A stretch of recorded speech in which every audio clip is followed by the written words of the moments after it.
Hello everyone. Okay, this time we make it in a different way. We make it in English and it will be subtitled in Italian. I wanted to change because, like otherwise it's getting boring. And also because today, girls and guys, we are traveling and we're traveling to New York. Why? It's a long story, so you better be on your preferred couch or armchair or whatever, because today I'm gonna tell you why I'm in South Africa.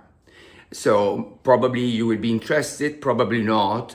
If you are, subscribe, like, and visual the video. Anyway, my accent in Italian, I know it's Italian.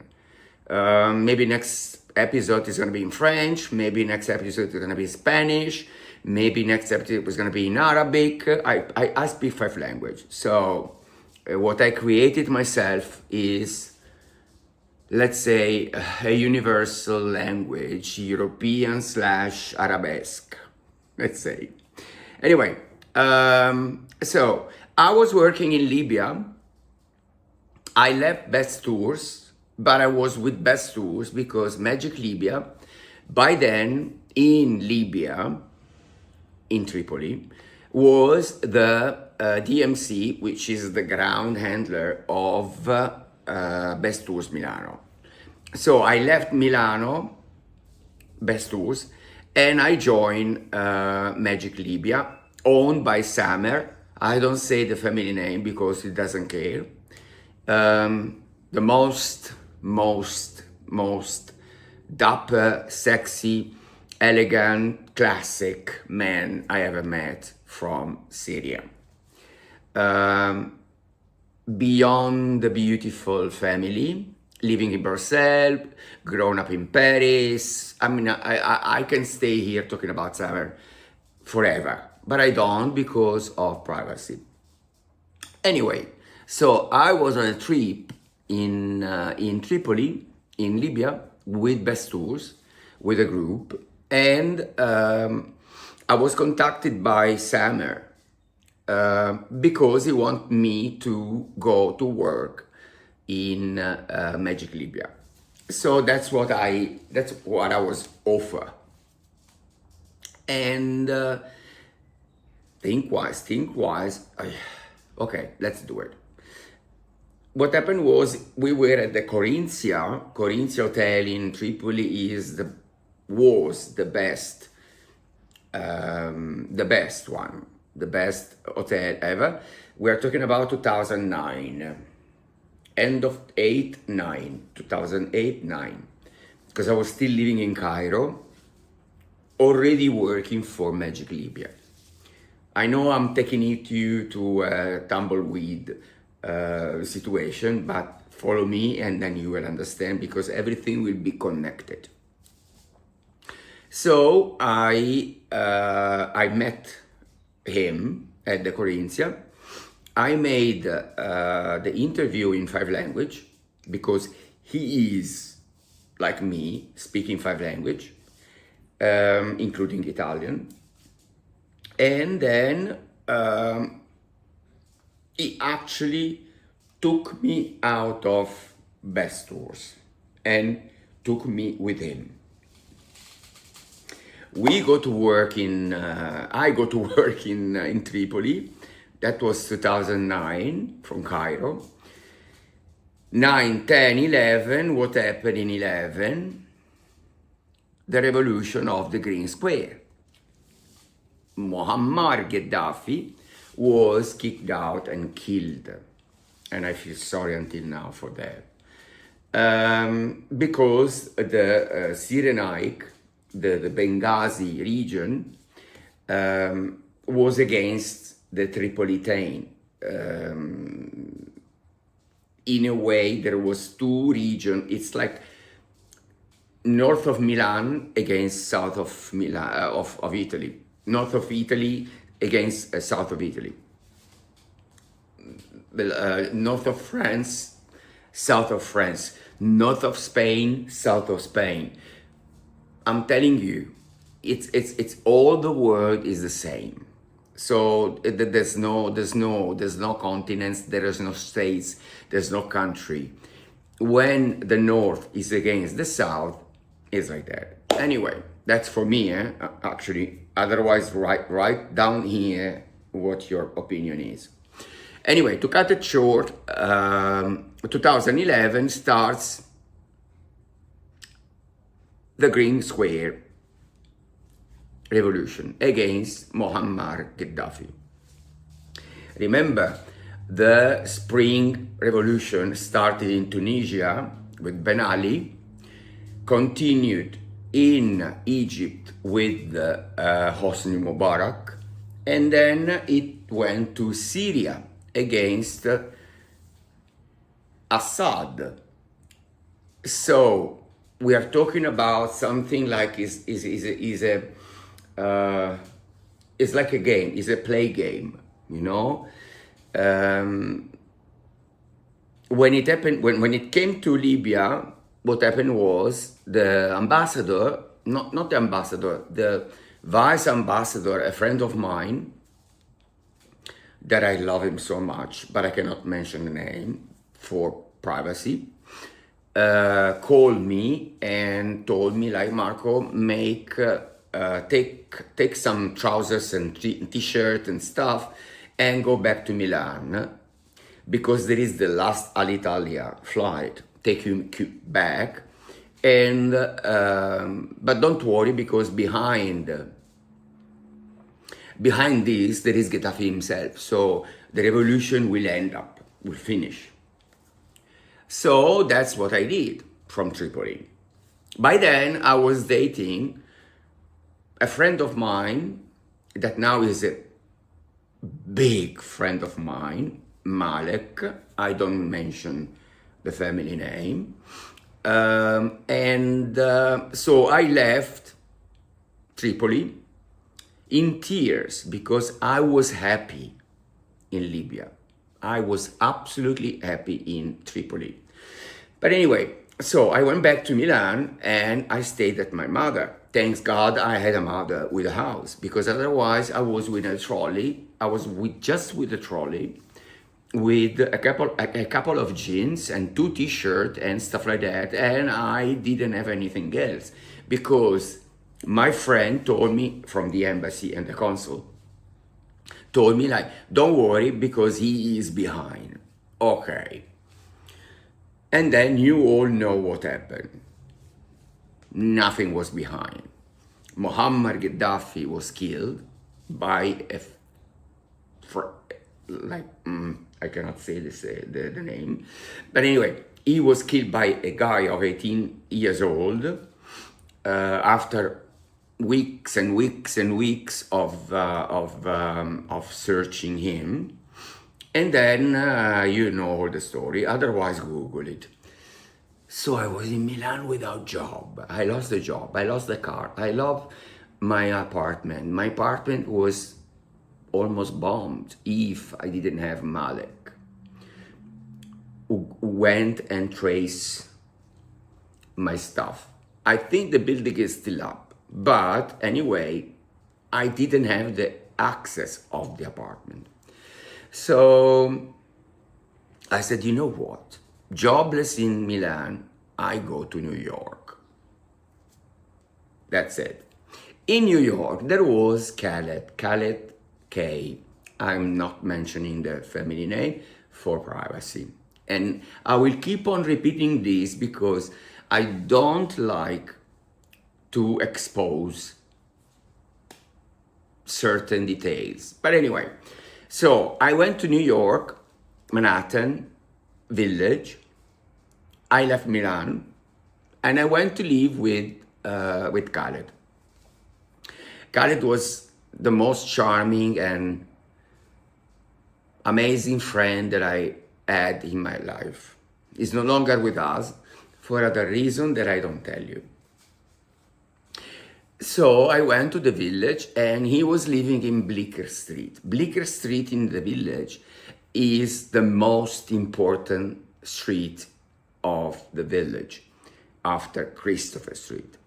Christopher Street is famous because of Stonewall, because of the beginning of the Pride, because of all this kind of stuff. But Bleecker Street is also famous because it's famous also because it's very close to the New York University and Washington Square, and also because how can I say, the village is the village. In Manhattan, I mean, you don't, okay, there is Upper East Side, there is many Brooklynites, there is many things, but the village is famous for the LGBTQI+. So I was staying in this penthouse, imagine, penthouse of this building in Bleecker, because he's rich. He was rich. And so I was guest of him. I was supposed to stay 2 weeks. But then what happened was that Khaled said, like, no, you have not to go. I mean, you need to stay because I want you to hear. I said, Khaled, I don't have money. I mean, I have money because, of course, but I am a refugee from Libya. So I'm looking for a work, and you know, the work visa in America is not a walk in the park. I mean, you don't get it just like that. So he had, as Egyptian, he had a lawyer in Brooklyn, a beautiful girl. I will never forget her, Laura, a Jewish lawyer in Brooklyn, exactly under the bridge of Brooklyn. I mean, the Brooklyn Bridge. So for me, it was like a movie. I went and met her, and she said to me, like, we need to do this, the B1, the B2, the B3, all these kind of codes for visa. But anyway, I had this meeting, and she said, like, you know, the only job you can do in order to save your money and save some ATMs, you're Italian, the only thing you can do is be a waiter, because waiters are not controlled. Because you can be, you know, like behind the curtain, you can be in the kitchen, you can be, you know, like in the back. I never been a waiter, but I said, like, if this what I need, I will do it. So me and Khaled, we back from Brooklyn to the village, and he spoke to these two friends of his owning this restaurant exactly on the ground floor of the building where he was living in Bleecker Street, but I forgot the name of it was corner. The name of the club was Le Souk.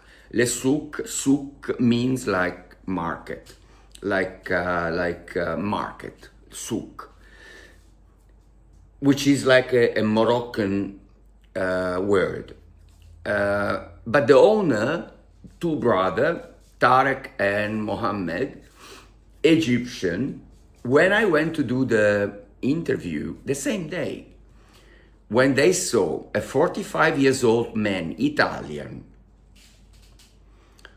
there on holiday, because my visa was holiday visa, speaking Arabic, Egyptian, making me the interview, they took me the same day. So at 6 of that day, I was already going and working for them. I cannot tell you like how happy I was inside, but I never been a waiter. Like, I know what is being a waiter, but I never physically be a waiter. So what happened was that it was like 1 or 2 weeks that I was in New York. I started to work, and it was the first time in my life and the last that I leave a club at 5 o'clock in the morning sober, because Le Souk is a Moroccan restaurant that perform restaurant until 12, but then from 12 becomes club until 5 a.m. You guys, you have no idea of what I seen during that period, because whenever I was going back, which was like 25-meter walking and going up to Khaled place, sober, Khaled was not sober. Khaled was there with with his friend, partying, mojito, like Americano, like Long Island and stuff like that. And I was not, because you cannot drink on duty. So that was it, and that was happened. One night in Le Souk, I see someone that I think I know. You know when you see someone that you think like, but you cannot inbox him. Like, I know him, but I don't know where I met him. So, make it shorter. I was the host of the table, and they were ordering like tequila shots, bottle service with the sparkling things. And I look at him and I said in Italian, "Sei italiano? Are you Italian?" And he looked at me and he said, "No. Is this you, Marco? Is this you, Giorgio?" Yes. All this in Italian. So, to cut it short, Giorgio was Italian, but not only Italian. He was from Vigevano, which is my village, Vigevano, south of Milan, and Pavia, which is like Lombardy. And he said, "Oh my God, what you doing here?" And I said, "Listen, I'm working here because I need money. Let's meet tomorrow for a coffee." And then I left him. The next day, we meet at Christopher Street. Christopher Street is Stonewall. When they celebrate now the Pride, I'm sorry to disappoint you guys, but the Pride was not born for drag queen, travestite, and people celebrating and jolly with makeup and costumes and stuff like that. Stonewall was burned in, and before that it was police interrupted during the evening because of homophobia. So people died in Stonewall. So I am a super dapper, super lover of the drag world, the trans world, all these kind of things. But the Pride has to be respected, because Pride is not what we see when they do the Pride. And if you notice, when they do the video on TV news about the Pride in the world, they always go to what? To the extreme. Always. They never go to grandfathers, nephews, kids, because Pride is the pride of being diverse, not because we want to put makeup. So anyway, I don't want to be activist like my friend Priscilla Drag. I don't even have the power. Anyway, so Stonewall and Christopher Street is just like that to Bleecker Street. You can walk, actually. So I was working at El Souk, so I didn't have the time to enjoy this kind of situation. Um, but I had this best friend of mine, Italian, Stefano Biaggi, because I think he will never sue me. He is from Italy, from Lombardy. I forgot from where he's from. But anyway, he is living there until now, lucky him. And he is an handyman. I mean, he can do everything from your house. He can fix your house. He can do everything. Stefano Biaggi. But anyway, that one night that I was not working, Khaled Khattab. Okay, I said the name. Khaled took me to Christopher. Christopher is a street.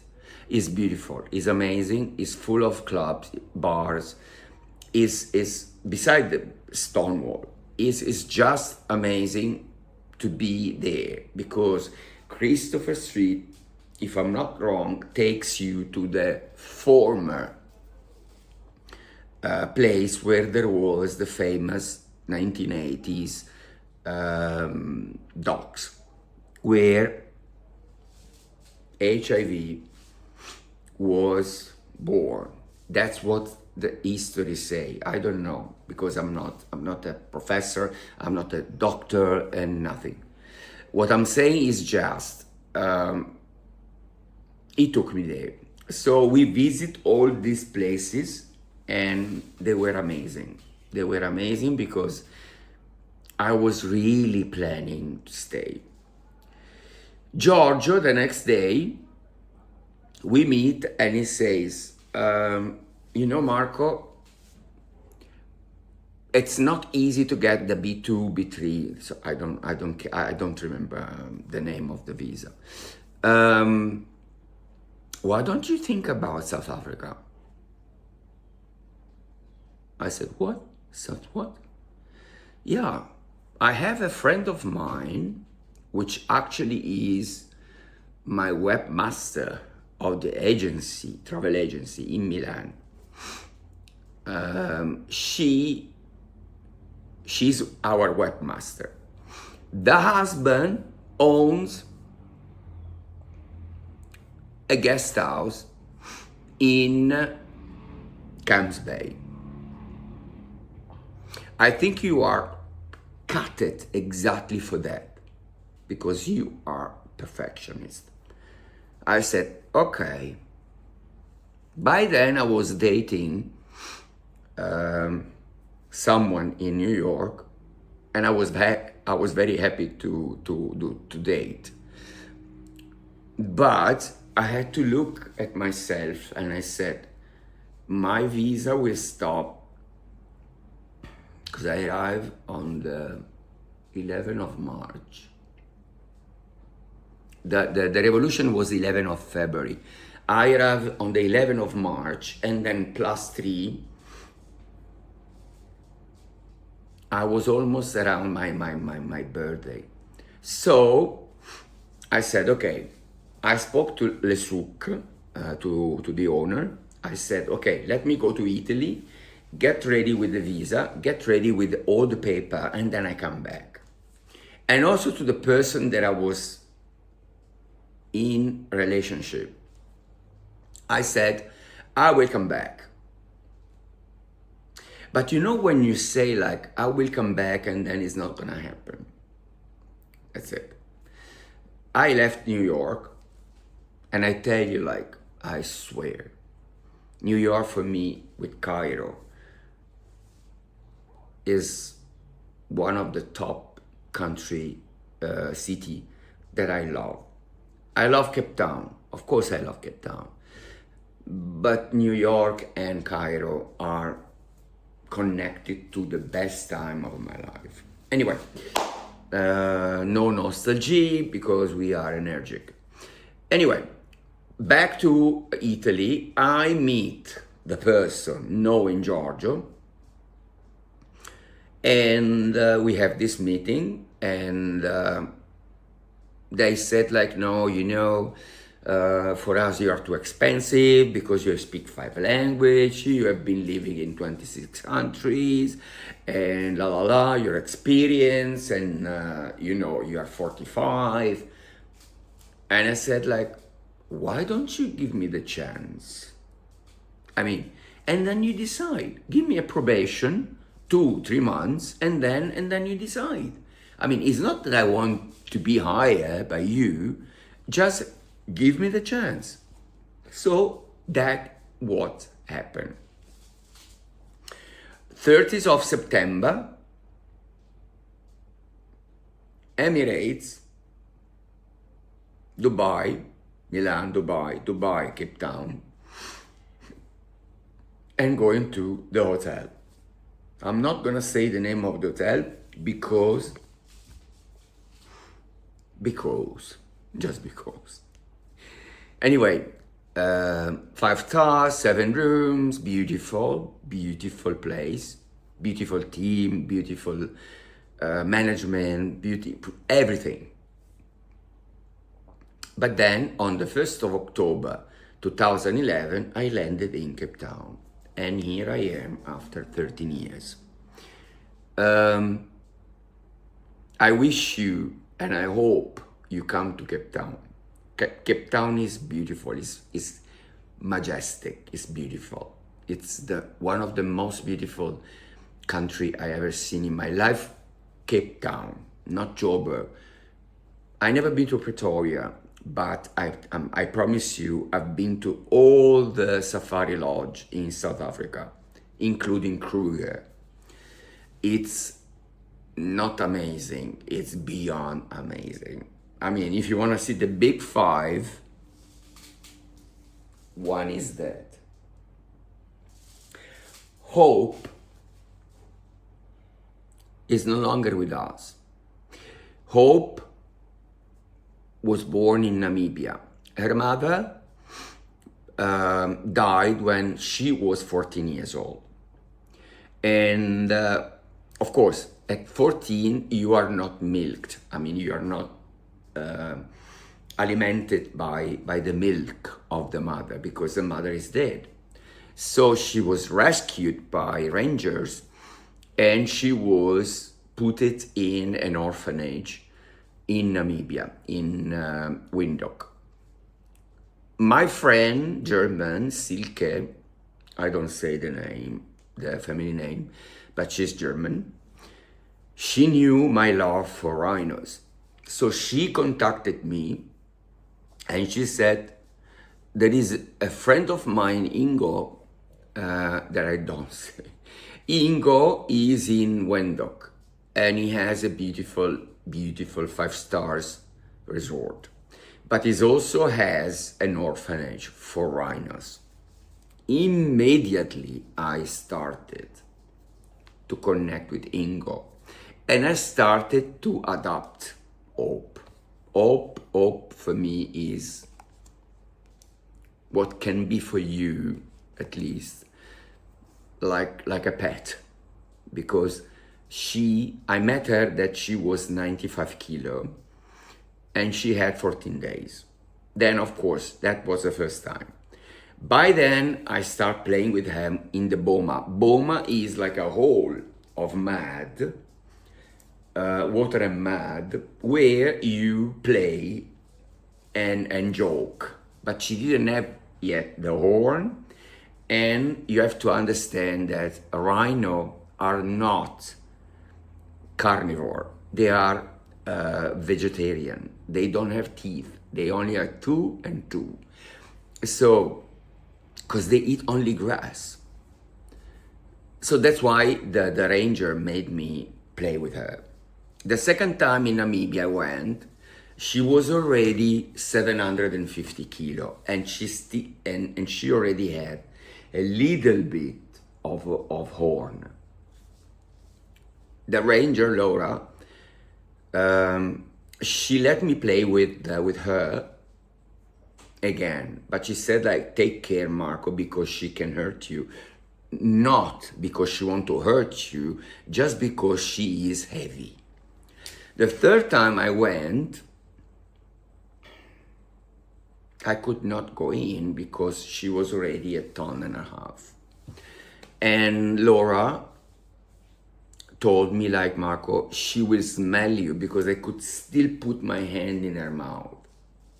And she knew it was me, because they don't see well, but they feel. So I'm kind of emotional. Anyway, so I could not play with her because she already had the horn. And Laura said, like, if she by accident she does that movement, she can break your ribs.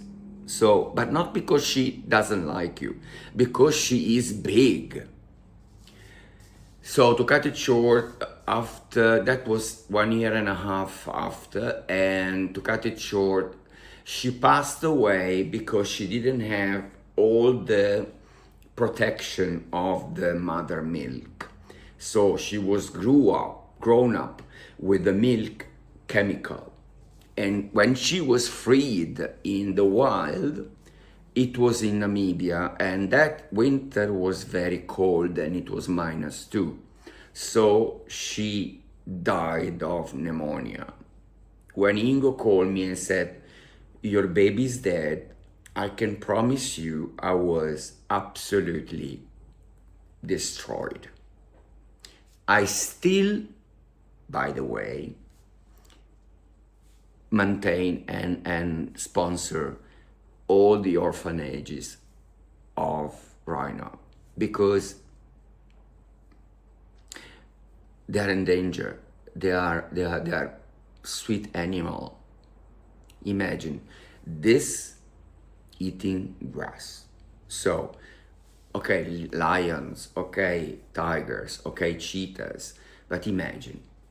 Anyway, this is something that we will talk about the next time we are together. For now, what I want you to remember is that New York experience came after Libya. If I was staying sitting on a couch in Vigevano, which is close to Milan, if I was sitting on the couch, I would have never find a job, because you have to move, you have to give yourself a reason to find a job. Job doesn't find you, you have to find a job. Don't be stupid, because it will never happen. Anyway, I hope you enjoyed the episode. If you enjoy, click, subscribe, and this is the first time I speak English. Maybe next time I will speak Spanish, French. You let me know under here. If you like my accent in English, that is absolutely Italian accent. To be honest with you, I love it. Everybody love it. So if I made mistake, grammatical, whatever, I agree with you. I apologize. But when you speak 5 language, come back to me and then we talk about. Okay? I love you. To the next time, sweet your belt. Ciao.